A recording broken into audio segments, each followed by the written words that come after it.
So this is what you know. We should do a whole presentation just on mysteries in the neighborhood. This was one of them. I saw information indicating that there was a sculpture, and you know the wall in Riverside Park, right? This sculpture was just over the wall at 104th Street, actually about 20 feet north of 104th Street. And so I finally found information on it. The New York Times had an article that indicated that the police were looking for the young thugs, meaning teenage boys, who knocked the statue or the sculpture off its base. And they were confident they were going to capture the kids, but on the base it gave the name of who the bust was. It was the bust.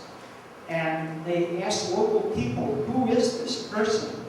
Nobody knew. They went to a couple of local institutions and they said, have you ever heard of this person? Nobody ever heard of him. Finally, at the New York Public Library, somebody there recognized the name. He goes down in history. You'll love this. He was a friend of Emerson, Thoreau. He started out as a Lutheran minister, switched to Congregationalism, eventually converted to Catholicism. And he was known at the time as the Bulldog Transcendentalist. What a moniker to have. So here he is, Orestes Brownson. He was, so this sculpture, you can see the wall behind it. I actually took a copy of this over to the spot and I started matching up the blocks to figure out exactly where it was. I got that pinned down, but I haven't found anything in the ground. This was done for the Catholic Club in 1890 when it was on Central Park South. And then it got moved once or twice and it wound up in Central Park, in Riverside Park, where you see it here in 1910. In fact, the dedication ceremony was run by then Senator James O'Gorman, who lived at 318 West 108th Street. And then, in 1941, it got moved up to Fordham University. And if you're ever on Fordham's campus, you can see it. It's way out there. Everybody know this piece, right? This, I used to think, was the first monument in Riverside Park, and I was wrong. This is what we call, Joe, you know, a Couragic monument. Couragic, modeled specifically after the Couragic monument at Lysistrata in Greece. It's a monument, you know, they made monuments to athletes when they distinguished themselves, and they also made monuments to choruses, because when people performed in the dance theater, choruses, if they did very well and they won competitions over and over and over again, they would be acknowledged in ways such as this. So this is a Couragic monument. But that's not the first monument that was in Central Park. This too is a little bit of a mystery, a little bit hard to find. Oh, this is at 89th Street and Riverside Drive. Yeah. Steve? I have been inside. Have you been inside? Oh, yeah. When they had an open house in New York, they used to. Janet went in at one time. So if you have a chance to go into, there's nothing special inside, other than you look up at the drum, the cylinder. But it's a great monument for the city. The soldiers and sailors. Monument. What's it? It's usually closed.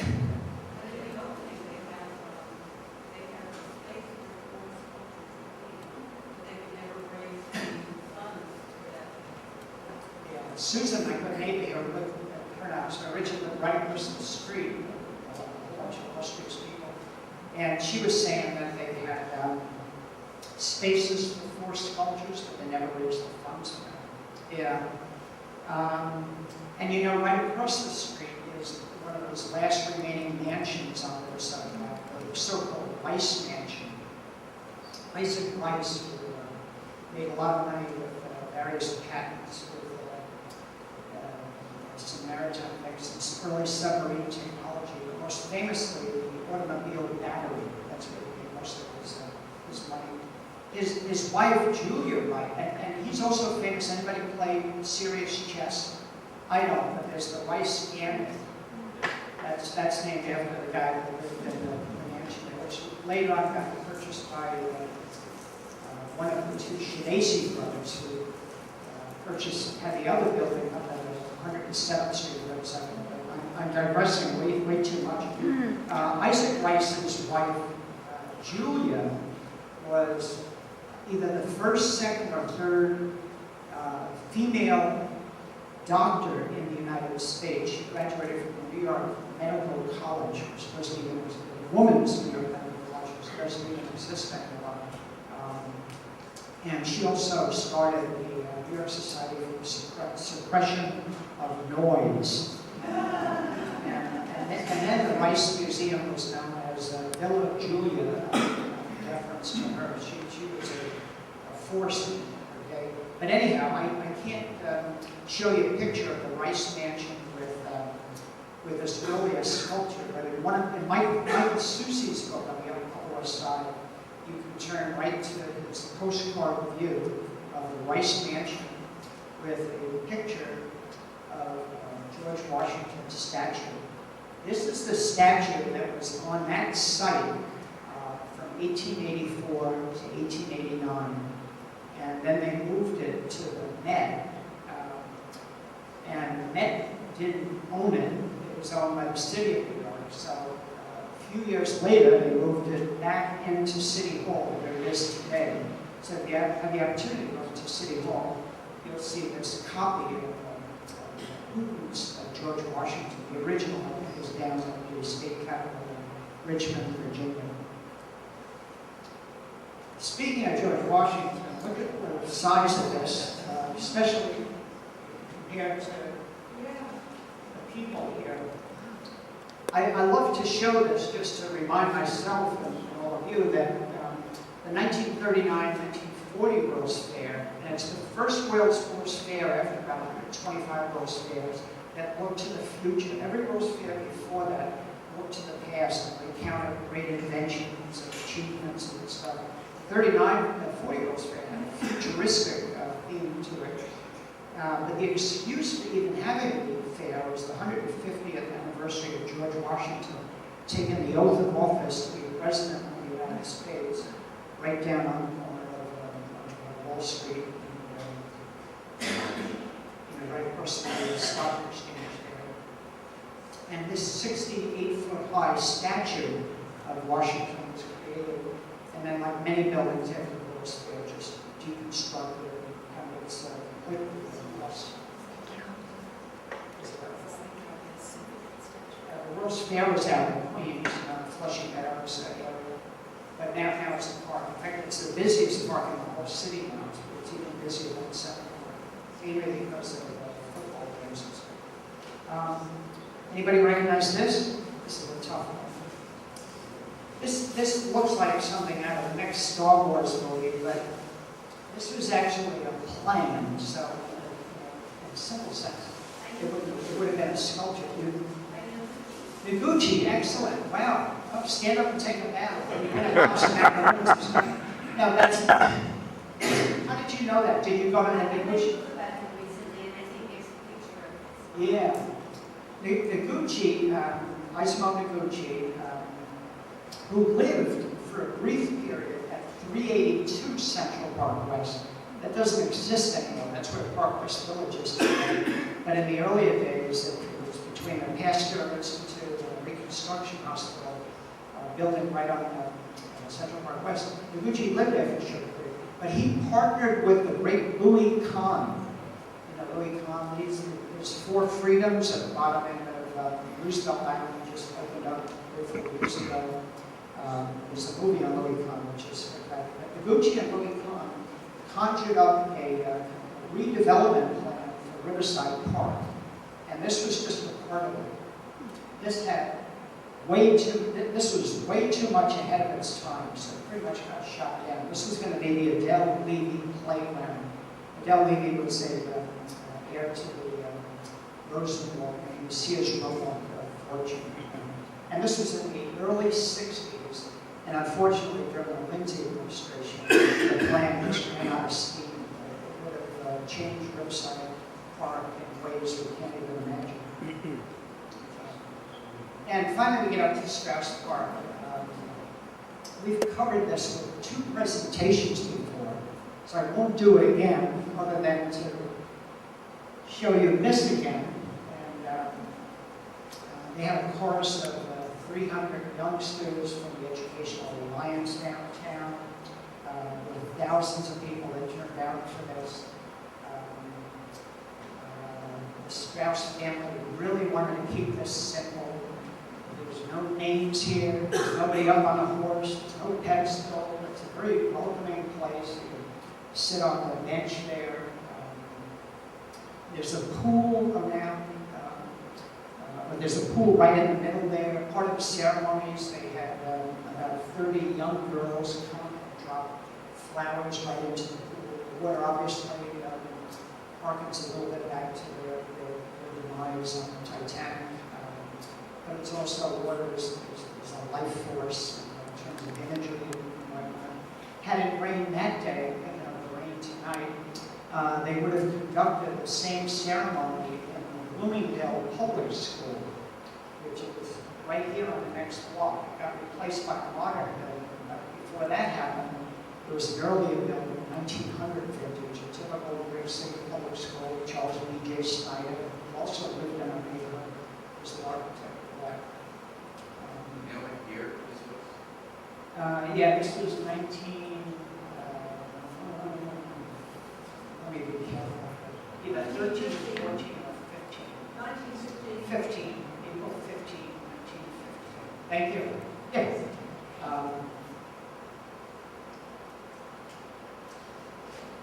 There's another picture that just shows that pool a little bit better.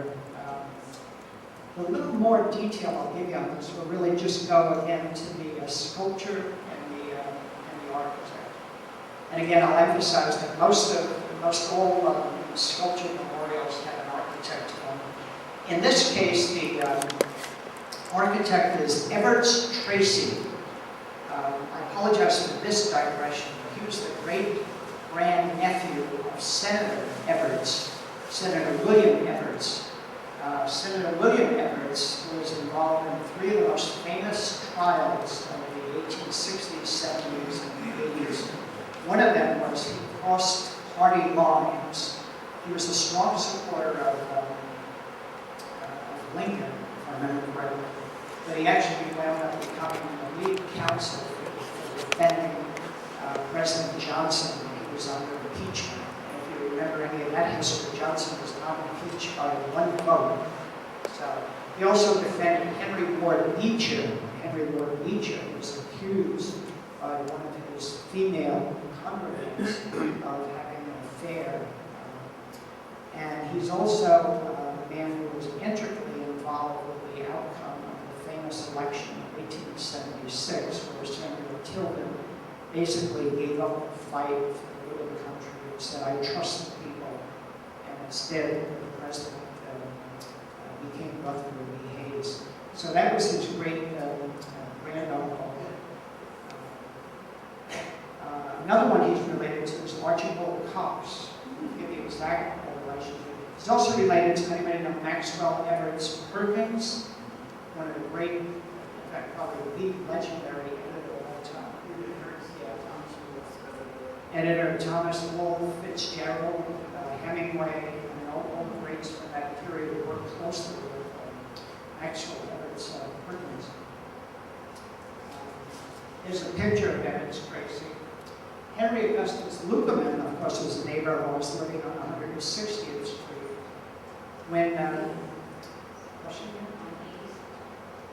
West 86th Street, yeah.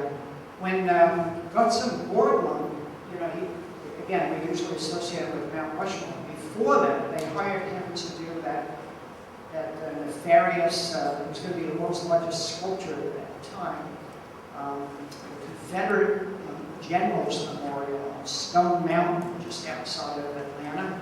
They hired Gutzon Borglum for that, and they fired him. They just couldn't work with him. So Augustus Lukeman actually wound up, finishing, that off. So, but this really gets us to a picture of the official name of the sculpture, of course, is memory. It looks like it's an allegorical figure of memory. It looks like she's just contemplating something from the past or far back in the regions of her memory. It's an absolutely exquisite, masterful piece. In many ways, it even shows well from behind it. Behind it, perspective on it. But what it really does, just in the interest of time here, or too long, gives us an opportunity to introduce Audrey Munson. I apologize for the partial nudity here. It's okay. People like Steve, if they don't get full nudity, they don't feel like they're being shortchanged. But she posed, she's a story unto herself. So many, I'll get back to it a little bit later. But these are just some, I mean some. She's posed for more than 50, maybe as much as 100 different sculptures through all over the city. On the left there is the main monument. Up at the top is the statues of Brooklyn and Manhattan, which were being held at the Brooklyn Museum. They were in the news about 3 weeks ago because they're bringing them back to the Manhattan Bridge, the original sculpture by Daniel Chester French, to be on each side of the bridge. And on the Manhattan side of the bridge is an exquisite etc. arrangement by all people, Carrier and Hastings. So it's a wonderful sculpture here. On the far upper right corner, anybody recognize that? That's up at 116th Street at Riverside Drive. That's the Women's Health Protective Association. It's an exquisite little piece. Lesser known architect, who knows them. This is Civic Virtue at the top of the municipal building. This is the famous walking half dollar, close to that. And this is, some people know this as Pomona. This is in front of like the Plaza Hotel. They're right at 58th Street and 5th Avenue. Everybody recognize that? It's a technical name. It's called Abundance, but it's really Pomona's the goddess of abundance in the Pulitzer Fountain. So she posed for all of that. And she also posed for, we showed alma mater by Daniel Chester French. We're not sure if she posed for that. The current thinking, this may change, is that French used her for the face. Okay, it's got that Catherine Hepburn quality to it, white cheekbones and whatnot. And the body was probably posed for by a rather obscure actress from Silent Mary Morton, because they're giving Mary credit for holding the hands up as the sculpture was. So, but it's still not completely sure about that. But that's the great Audrey Munson. We'll come back to that one last time. Anybody ever heard of the Piccirilli Brothers? These are the guys that sculptured everything over town. They have the world's, they have the largest sculpture operation in the United States, up at 467 West 142nd Street, Brownson. Not there anymore. Like all of those pieces that we saw, they sculptured all of that. They sculptured the lions in front of the New York Public Library, Patience and Fidelity. They worked with all the great ones, Augustus and Orestes. They're the ones that you see here.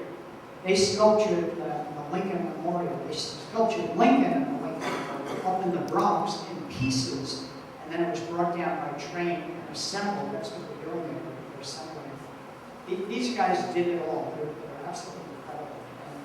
And at least 2 of them, probably 3 of them, were creative sculptures themselves. But they would take works by any of the great sculptors and then execute them into the actual pieces. And they worked with everyone we spoke about. They were all there, Orestes, Lukeman. They were absolutely incredible. There's the size of Lincoln and the Lincoln Memorial, in case you haven't got a sense of the size of it. Now, here's where I'm going to get everybody up for this? You don't mind if we do another diversion? Nope. Okay. I'm gonna get to a piece of information that nobody knows about, except possibly for people that are in the family of what I'm going to get to. But this is so obscure. It's not on any website. It's not a footnote to a book. It's nowhere. It's completely brand new. And to get there, I'm going to connect Piccirilli Brothers with that building on the right. Does anybody recognize that building on the right? I'll give you a clue. It's where Lady Gaga grew up on West 70th Street. The Pythian Temple. That's a landmark building. If you ever walk down West 70th Street, you'll see that Pythian Temple. It's been adaptively changed into apartments. It's really spectacular. It's a Thomas Lamb building.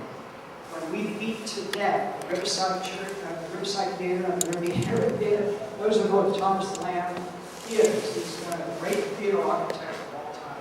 He even did a theater, it's not there anymore, and Bill helped with the name of the Nemo, 110th Street and Broadway. You know, where Speedy, remember Speedy? So there's that shop.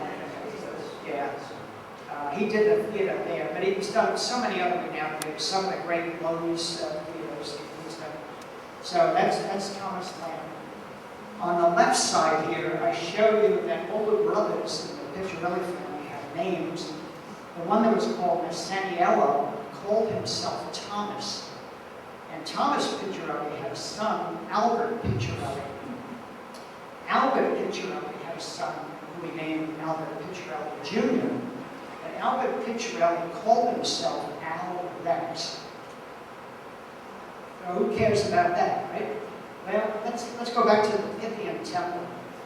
Decca Records, which is now part of the worldwide conglomerate of the MCA, Decca Records started recording in the Pythian Temple in the early 50s.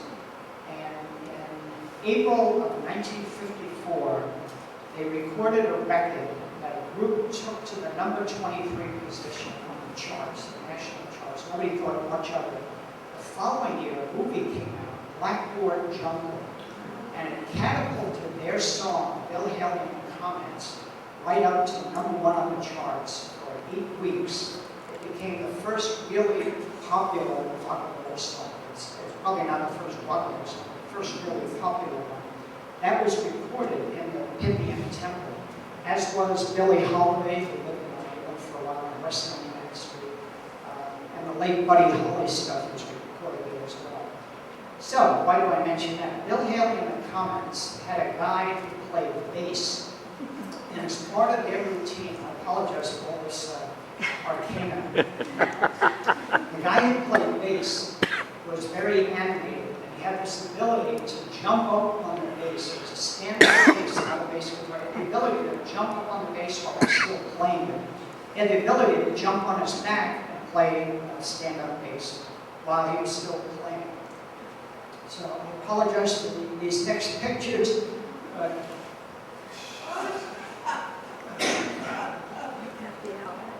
so on the left side, you can see him standing up. On the right side, he's on his back. Of course, the Bill Haley guitar. A little bit of really obscure rock and roll history.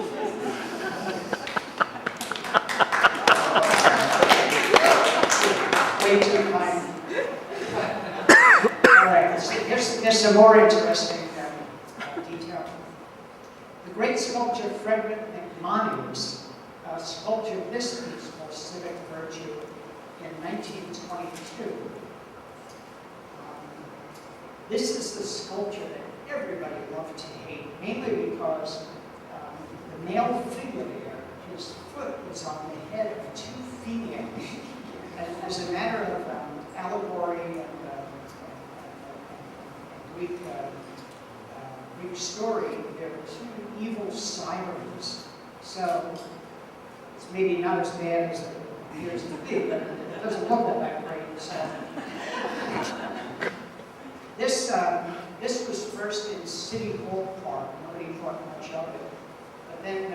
they needed a space, they got rid of it, they sent it out to Queens, on Queens Boulevard, in, right by the courthouse up there, the Union Turnpike leads to Queens Boulevard.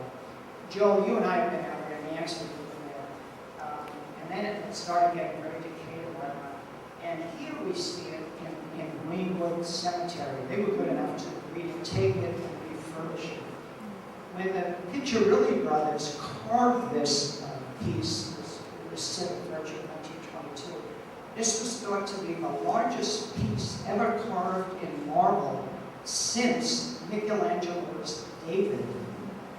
That's how significant that is. Here's a picture of it when it was in front of our City Hall. Here's Attilio Piccirilli, the one brother who did a lot of pieces by himself, famously the main monument, but he also did this monument, which most of us know, the Fireman's Memorial. The figures on both sides of that's meant to be a sarcophagus, and then the figures on the north side of the south side. See the one on the south side. Those are all modeled from Audrey Munson. Here's a little closer look at the bas-relief that tells the story of everything. Question here, Jim. What's the reason for the location of that? Bob Yeoman here asks, what's the reason for the location? There is no reason. You know, that's when we began with Joan of Arc, my friend Audrey asked me, she said, well, if anybody knows why Joan of Arc was on 93rd Riverside, Jim ought to know. Well, Jim doesn't know everything. Jim's still trying to figure out the last election. But it turns out this one was originally going to be where the tickets booth is on 47th and Broadway. And then the fire commission at the time didn't want it to be there. So then they toyed around with Central Park, or Central Park South somewhere. They couldn't get agreement on that. And then finally, the people that had headed up the committee here, including, believe it or not, Isidore Straus, but also William Randolph Hearst, who was involved with a lot of the funding and whatnot, they argued to put it on the Riverside Drive because they were just getting frustrated with too much discussion about these other places. But there's no particular reason why it's there. It actually commemorates a fire that took place in 1908 down 215 Canal Street. Horrible story where there was a picture frame factory and the battalion chief and some of his men, it's one of these things where the floor collapsed, they fell down into the basement was already flooded with water, so some of them died with that. The battalion chief weighed over 300 pounds. So they were having a hard time getting him out of the bottom. And one of the firemen actually put his leg down so that the battalion chief could grab onto it, but he couldn't do it with a combination of the solar leaves and the difficult conditions. So right after that, the funeral services, Bishop Henry Cotton Potter, who wanted to bring the cathedral up to Ontario, he was the one that recommended that there ought to be a fireman's memorial. There was only one fireman's memorial in the whole city before this. You can still see it. It was down in James J. Walker Park. Mayor Jimmy Walker had it on the West Street, again in the West Village. That this, to this day, is still absolutely spectacular. On the day they dedicated it and unveiled it, they put 2 American flags over there. It was a windy day, just like tonight. And they had 6 firemen holding down the flags. And then they had 4 daughters of the firemen who pull off the flag to unveil the monument. Very, very moving ceremony. So there's a lot more detail about it. But I'm going to give you another homework job here. You can find Attilio Piccirilli's name on the monument in 3 locations. So next time you're there, see if you can find it. You can also find the name of the architect. Actually, we can't see it with this image, but it's right around here. Harold Van Buren Magonigle. He's a very renowned architect.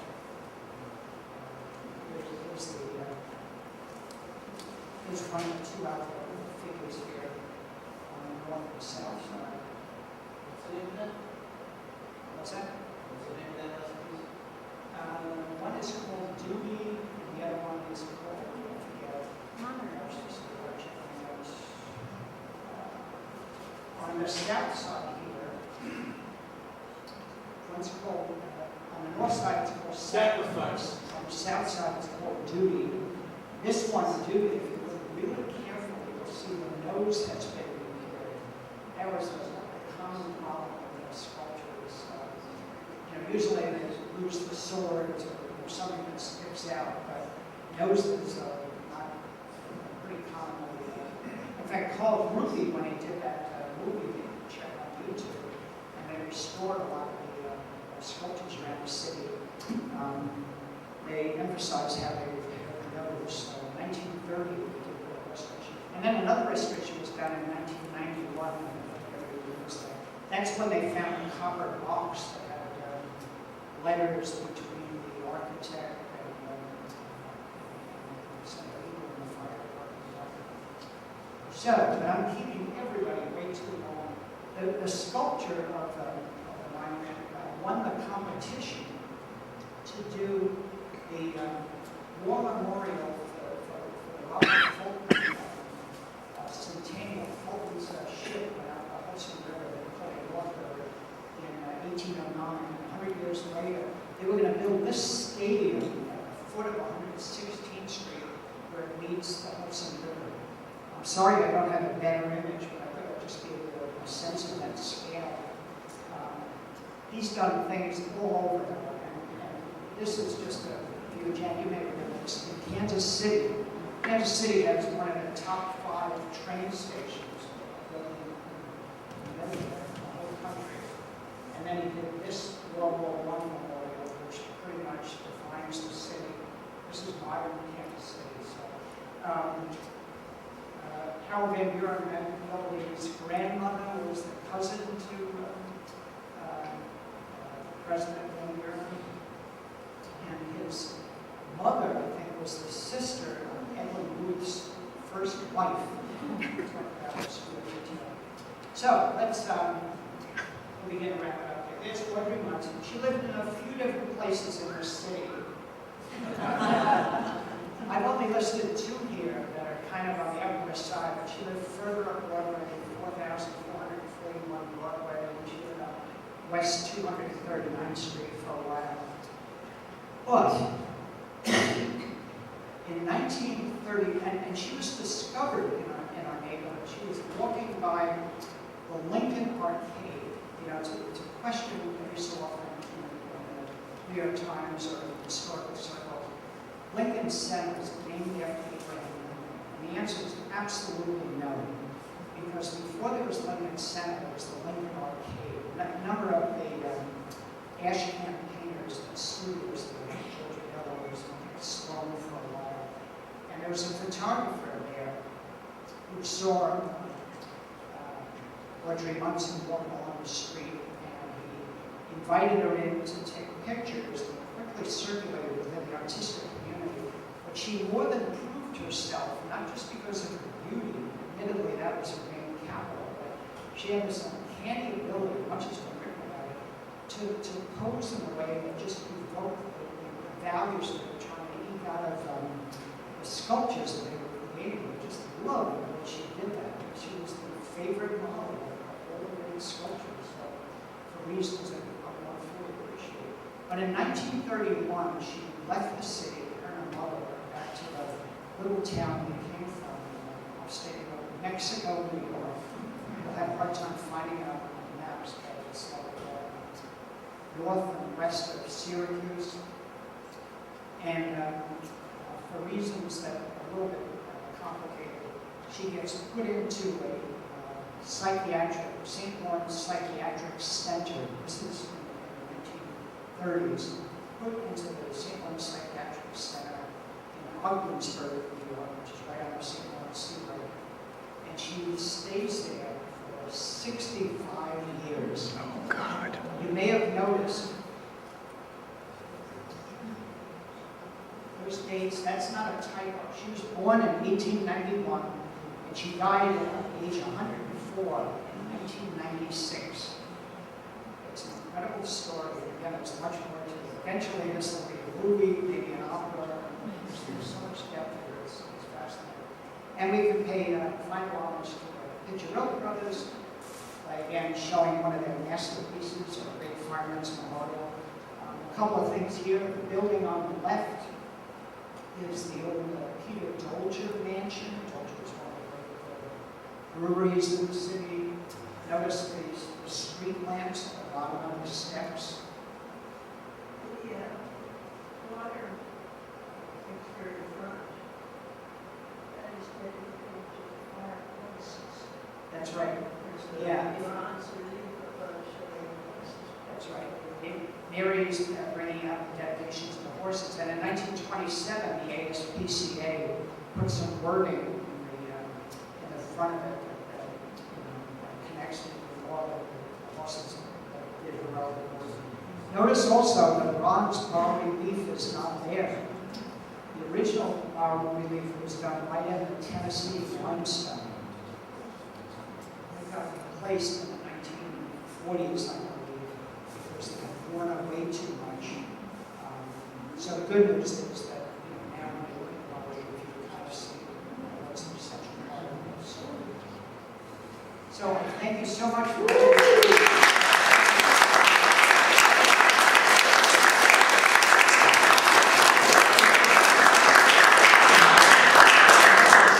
Any questions? I know it's late and people really want to get home.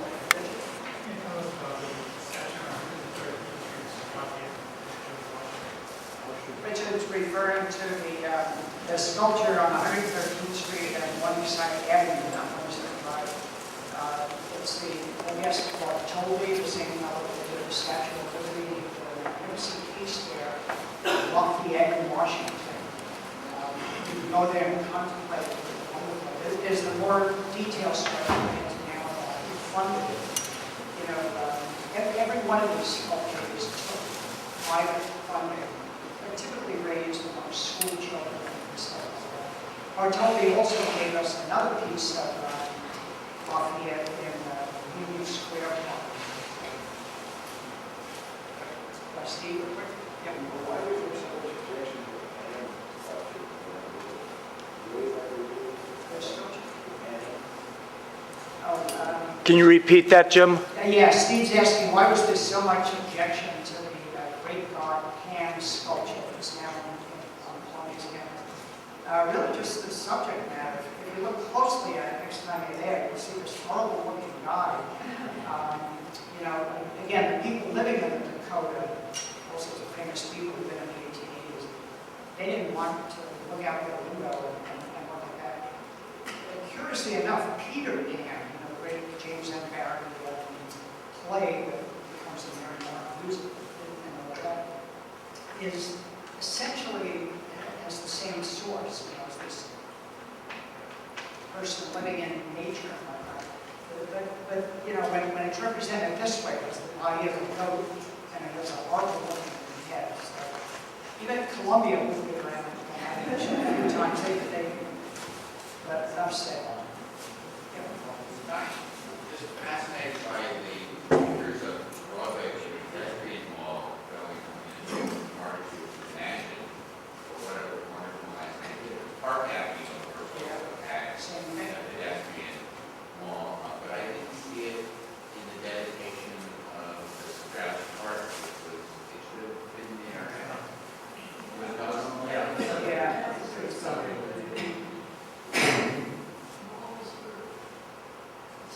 They're talking about very character of Broadway, which before 1898 was called the Boulevard, west of it. But it did have that park that went through. By the time of the Straus vacation, it had already been. So they're saying when they built the subway, is when they. Yes, so they built the subway. And as you point out, they did the same thing in Park Avenue. Park Avenue originally had a park that went from 45th Street all the way to 90th Street. we're getting that back. One night I discovered, it was one of these things where they make the announcement on the train coming to London. They said, we're going to be delayed and whatever. So I get right out of the train at 96th Street to walk up to 109th Street. And I was able to walk in a closed lane all the way up to, I think, 101st Street. So, yes. I've just recently been able to go on Eastern Park area, and I know Ocean Park. So will all the little boroughs have this hallway or Boy, you just warmed the cockles in my heart. This is a wonderful question to end with, because if anybody wants to see me up here, that'd be great. She's talking about Eastern Parkway and Ocean Parkway in Brooklyn. Those were both built by Frederick Olmsted in conjunction with Prospect Park, which Olmsted and Oxford was considered their masterpiece, better than even Central Park. And Olmsted in particular actually invented, crafted the very word parkway. He also crafted the word probably Morningside. But the parkway, he was trying to emphasize to this thoroughfare is first a park, and secondly, it's a thoroughfare. So Eastern Parkway is literally the first parkway in the world, the first use of the word parkway, and Ocean Parkway was the second one right after that. Very powerful words. And Morningside, same thing. You can't get much more away than the very word Morningside. But if you look in any dictionary, Oxford dictionary, you won't find the word Morningside. It's still a proper name. Parkway has worked its way into common usage. So, thank you again.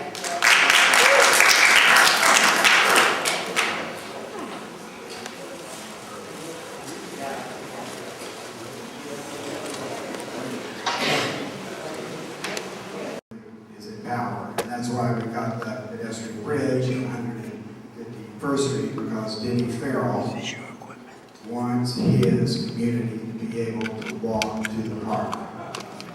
And it's a reasonable thing to want. And it's unfortunate that it cost $50 million. But it's, 6 lanes of highway and a railroad track, it's handicap accessible, but it's in construction now. And the first time ever, you'll be able to get there in a carriage or wheelchair from the neighborhood to the river. Judith.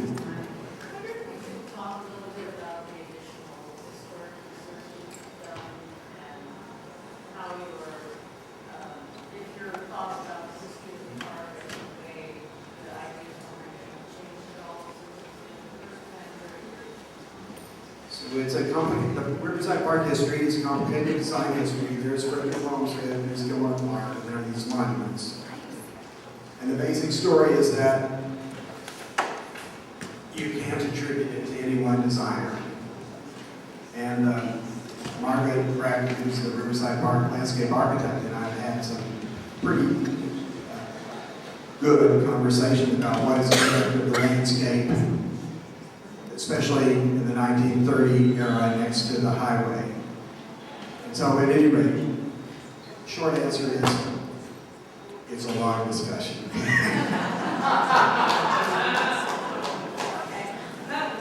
And some other time. And you've been all look, I'm surprised to see so many people here tonight. I thought you thought we were going to have a vote.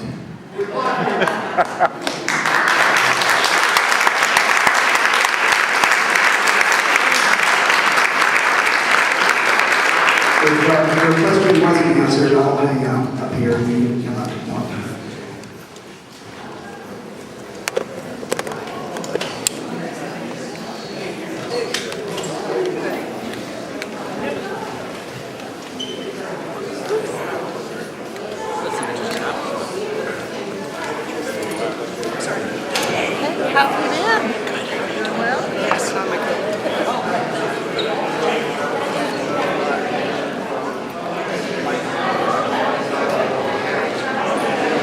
Oh, you mean along the water? Yeah. Yes. You don't like the hill? Well, I like the like a hill. I 45 do, but it's not. So from the Little Red Lighthouse going north. Right. So we brought the path south, right, from Dyke Street. And then the problem is there are those rocks. And that the railroad is very near to the water. And the railroad will not let us have a nibble of that space. They won't. They are so different. To make that connection, we have to go over the rocks and then north. And that's the plan. That's what we were money again, right? And permitting. Because the permitting held up the cantilever section in the 80s for 10 years. And every year, 4% construction inflation, 4%. No added value, just more costs, more costs, more costs, more costs, more costs. But this didn't really. Halfway. At about 100, I'm very interested in the Del Roosevelt movie playground that was a Gucci Khan project on 102nd Street. And I'm researching the background of it, and I wondered if you knew any experts in that history. So, have you been to the Gucci Museum? Yeah, and I've been in all kinds of archival papers. The deal is that the neighborhood. I know the history of it, but I'm wondering if you know anyone who's expert in it or who was around at the time who was navigating it to the park. It might have been Joe Bresnan. And he's around. So it's Joe and Adrian Bresnan, and he's probably in the phone book. Okay. I took Mr. Noguchi into Riverside Park and tried to get him to build it inside a park that wasn't heavily treed. He was not interested. there's a pavilion on the northbound side of the West Side Highway. On the West Side Highway, there's a Gucci expo in both This is a very avid crowd. Oh, it is. Everybody's got an opinion. Yes, we all are not. It's almost inaccessible now. I don't think there's any plan to make that accessible. Part of Fort Tryon. Even though it's that far south. This is across from the George Washington Bridge. That's there, Fort Tryon. Is there any plan at all to make that accessible? Because it no longer is. When you drive by it, you realize how spectacular it used to be. You can't get to it. The person who would know that answer would be Jennifer Hoppe. Jennifer Hoppe was the Northern Manhattan Parks administrator. There were some social problems associated with car parking there, and car stripping, parties, and so forth. So not because of that, essentially was all right. There's not much plan right now. Thank you. All right, thank you. Oh, and I get a tree. What kind is it? Did you write a poem with it? Sunday. Okay. Okay. That's very good. I have a question. I'm a historian of horses in Manhattan, and I've only begun to really recently address the Riverside Drive. Did it only go along the drive, Tower of Knowledge? So it never went in. And it was taken out by Robert Moses, I know that. And I also know that all those naughty horsemen tried to get lanes run across 72nd and 86th and 110th Street. Yes, a little dirt path. There's no reason why they couldn't have done it. Of course, the horsemen said. But they were pretty modest in their proposals compared to the fast trotting horsemen. Did you turn up anything in the 70s? There was someone was telling me that. Oh, well, I used to the Claremont Riding Academy. We were asked to come and do the ride in the park. It was a lot of fun. And so we trailed along all the way up to 120th Street. It was hysterical. So I missed the Claremont. 2007, in fact, 9 years ago. I assembled an instant lobbying group of people, including myself, to urge you to pay some attention to the quality and color of the nighttime light in the park. It is a good place to start clearing the city of this ghastly orange glow, which is terrible. It's high pressure mercury vapor that's really the idiot. And the new LEDs are so brilliant. I know they're cheap to operate, but in Central Park, just on the highway, the LED lamps are. Oh, well. No, the sodium thing, the low pressure sodium is vastly superior to Ideally, it's color. I just think the orange is totally garish and unnatural. See, this one's, those are the high pressure sodium. Those are the orange. No, that's yellow. Not to me. Not to me. It's orange to me. Anyway, Yellow orange. You know that curve when you're coming out of 96th Street on the highway, and all of a sudden there's the ramp that side was good enough to get us. For people to walk along the water, and it's actually above the water level. Well, all of a sudden there's a traffic snafu on the highway because people don't understand what that orange light is that's lighting the walkway. They think it's for them. They think all this lighting has to be changed. I think it's wrong. The cars almost stop because they can't see beyond the curve. I don't know about glare. All I know is they haven't seen an orange-yellow light before on the highway. I'm gonna have to go look at this. At night. you have to drive it. At night, and you have to drive it. On the Henry Hudson On the Parkway, Henry Hudson? southbound. Yes, that's right. 95th Street exit, right? Yeah, but it's just after. It's southbound. That's my first time hearing about that. With a big curve. Is it just much cheaper than Well, those are the old. That was cheaper than mercury vapor? incandescent, and then mercury vapor was one option. That, And the low pressure sodium, which Yeah. is much nicer. You're For me, welcome. it's a better color. and then the LEDs can be color adjusted, and I believe that the highway LEDs are too bright and they're not shielded properly. So I think that'll Makes a big evolve. difference. Look at what Time Warner had to do so that the people in the building in the Columbia, remember that their light was too Thank you, Charles. And I do want to make a quick comment that I hope that the black locust, that you'll consider black locust, keeping a spot for black locust because they're They're a good tree. They've got the nitrogen fixing. They're good lawn trees.